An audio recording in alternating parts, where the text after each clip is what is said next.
Hi, Michael Tillinger here. Today is the 28th of August 2019, and I should have really come here yesterday to show you what the state of this ruin was. This is an update on the clearing process and the ongoing maintenance and clearing of the stone circle ruins. Here is a great example of one of the stone circles that we started clearing yesterday. It was completely overgrown. In fact, I'm astounded how far the guys got in one day.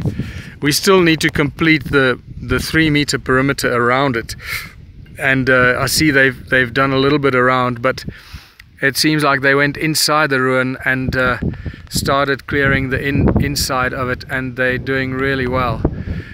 So that's yesterday and today. That is a huge achievement. It looks basically like the guys are really getting to understand and becoming good at the job, at the clearing job of the ruins. So just a quick update to show you that this is an ongoing process, and we're right in the middle of winter, towards the end of winter now, so everything is dry and dead and brown, so it's a little bit more difficult to cut it when the weeds and the grass is dead. It's a bit more difficult to cut than when it's alive, strangely enough.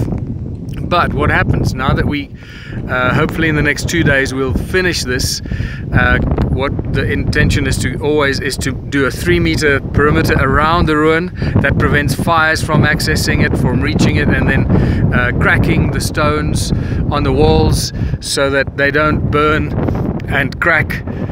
And oh, the wind is coming up, so I'm not sure how that's going to affect the audio.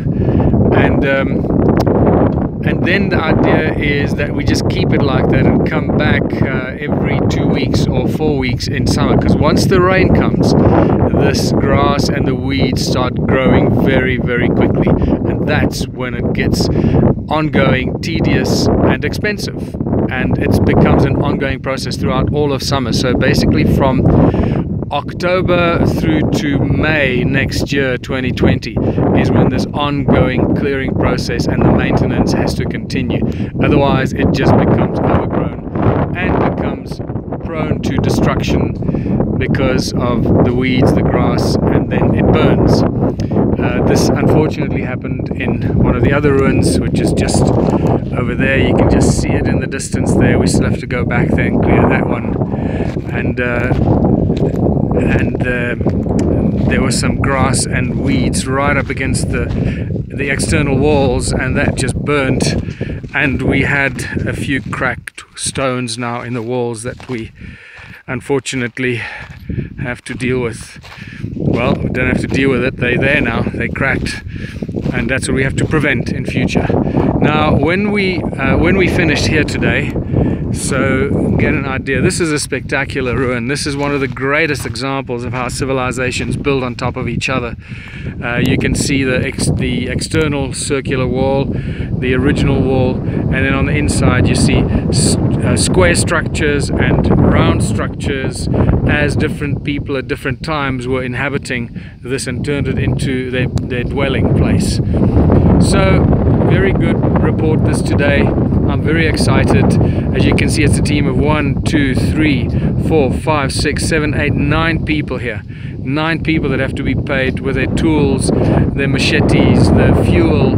We have 1 chainsaw. That's all we can afford at this stage. We have 2 or 3 brush cutters, but it looks like they're mostly using the machetes now to get rid of the big, thicker weeds, and then use the brush cutters and the weed eaters for the thinner, smaller grass. When they finished here, then we move. They're going to go up, as I mentioned, to the distant ruin over there. That's the big one. It still needs to get a 3-meter perimeter clearing all around it.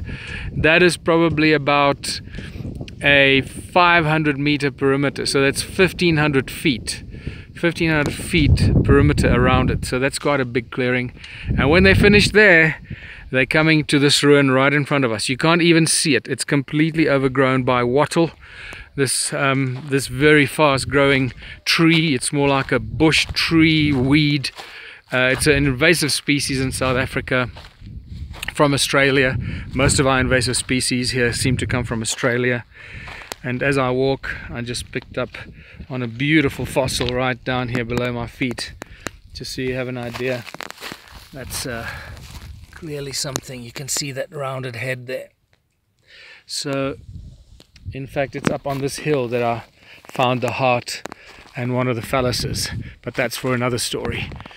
We're going to have to come back and clear this stone circle. It's completely overgrown. The worst part is that the wattle has now started taking over, and that is incredibly resilient, and it just keeps coming back. So this is going to be a huge job. This is going to be probably like a 2-week job just to clear this.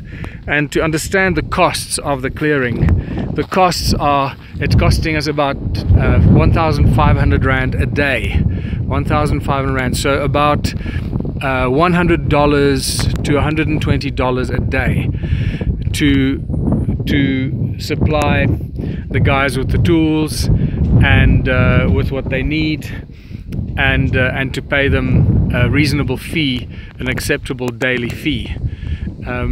We have some of our own guys here as well that are actually on a salary at Stone Circle Lodge, so they come and help, but the team of 5 people that has to come out here are the volunteers, or the freelancers.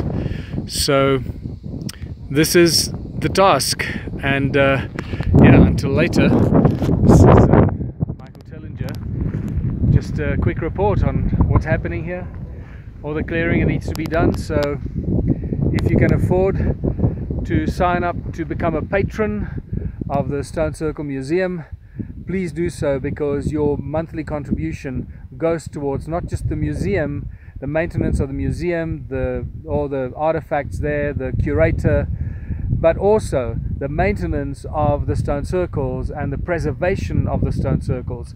A large number of stone circles here. We have about 20 stone circles that we have to maintain on this basis. Until later, Michael Tellinger. Bye for now.